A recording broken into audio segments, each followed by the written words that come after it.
নিজেদের চুল তো বটেই, এমনকি কখনো ড্রেন থেকে কিংবা বিউটি সেলুনের মেঝে থেকে পড়ে থাকা চুল কুড়িয়ে সংগ্রহ করেন।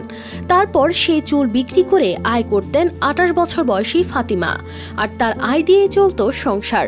কিন্তু এখন চারপাশে নীরবতা, চোখে ধুলোর ঝাপটা। যুদ্ধ চলছে, তবে এই যুদ্ধ অস্ত্র দিয়ে নয়, চুপচাপ নিঃশব্দে প্রতিটি চুলের গোছায়।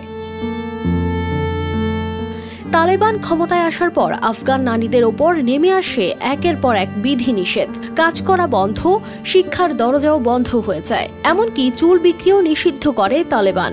তবু পেটের দায় বড় দায়। ফাতিমা সহ অন্যান্য নারীরা সেই নিষেধ অমান্য করে গোপনে চালিয়ে যাচ্ছেন চুল বিক্রির কাজ। এখন আর খোলাখুলি কাটা চুল বিক্রি করা যায় না, তাই তারা বেছে নেন অন্য পথ, ড্রেন, মেঝে, চিরুনির ফাঁকে পড়ে থাকা চুল। এসব যত্ন করে সংগ্রহ করেন, তারপর পরিষ্কার করে শুকিয়ে গোপনে বিক্রি করেন।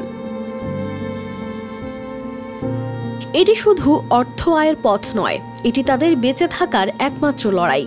এই কাজ করতে গিয়ে তাদের প্রতিনিয়ত ভয় নিয়ে চলতে হয়, কারণ ধরা পড়লে শাস্তি অনিবার্য।